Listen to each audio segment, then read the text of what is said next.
આ પુરુષોત્તમ માસમાં ભગવાન શ્રી નરનારાયણ દેવ, ભગવાન શ્રી રાધા કૃષ્ણ દેવ, ભગવાન શ્રી સ્વામિનારાયણના ચરણ સાનિધ્યમાં અને પવિત્ર શ્રી સ્વામિનારાયણ મંદિરના પટાંગણમાં એક માસ પર્યંત યજ્ઞનું આયોજન કરવામાં આવ્યું છે.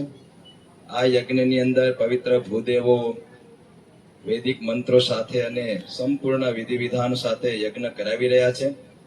જે ભક્તો આ યજ્ઞમાં સેવા રૂપ શારીરિક સેવા હોય, જેની તનની સેવા હોય, તેમજ જેને આ યજ્ઞમાં બેસી અને આહુતિ આપવાની સેવા મળી છે, તે તમામ ભક્તો ખૂબ ધન્ય અને ભાગ્યશાળી છે. યજ્ઞનો મહિમા આપ સૌ જાણો છો.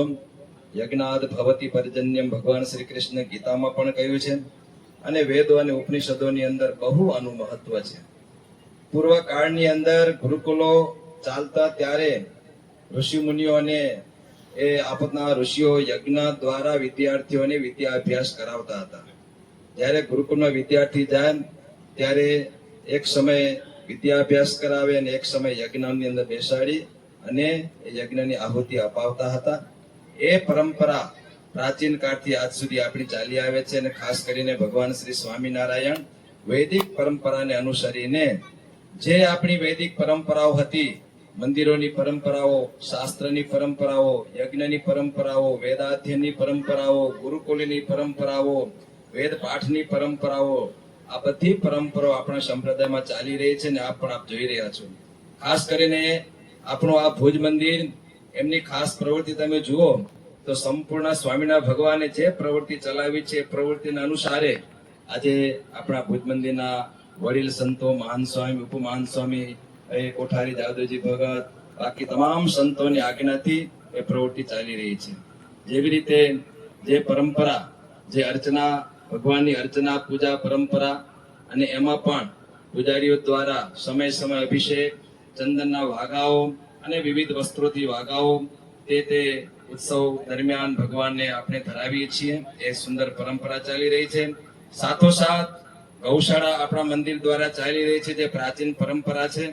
એ ગૌશાળાઓ પણ આપણા મંદિર દ્વારા ચાલે છે.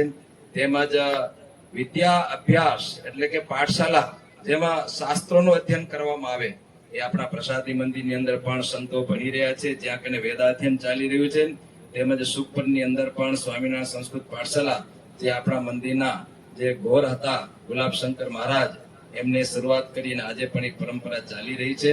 સાથોસાથ ઉત્સવ પરંપરા, તે સમયે ભગવાન સ્વામિનારાયણ જે ઉત્સવ પરંપરા ચલાવી, એ ઉત્સવ પરંપરા પણ આપણે ચાલી રહી છે.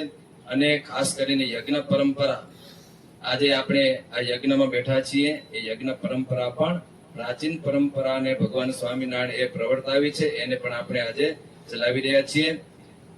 આ પરંપરાઓ સંપૂર્ણ વૈદિક છે અને વૈદિક પરંપરાઓ જ્યાં સુધી આપણા પૃથ્વી ઉપર રહેશે ત્યાં સુધી એ પૃથ્વી ઉપર કોઈ પ્રકારની આંચ આવશે નહીં. શાસ્ત્રોમાં કહ્યું છે કે યજ્ઞ, યોગ અને યજ્ઞ, યોગ અને જ્ઞાન એટલે કે શાસ્ત્ર, આ જ્યાં સુધી રહેશે ત્યાં સુધી આ ભારત ઉપર એટલે કે આ પૃથ્વી ઉપર મનુષ્યને મોક્ષ પ્રાપ્ત થતો રહેશે. તો આપણે ભાગ્યશાળી છીએ કે આપણે એવા દેશમાં છીએ, આપણે એવા પ્રાંતમાં છીએ, આપણે એવા સમૂહ અને સમાજની અંદર છીએ કે જ્યાં કને સંતોનો યોગ હોય, જ્યાં કને મંદિરનો યોગ હોય, જ્યાં કને શાસ્ત્રનો યોગ હોય, જ્યાં કને આવા પવિત્ર ભૂદેવ, જ્યાં કને ગૌ માતા હોય અને જ્યાં કને આવા યજ્ઞ ચાલતા હોય, તો આપણો આ જે જન્મ છે એ સફળ થઈ જાય. ખાસ કરીને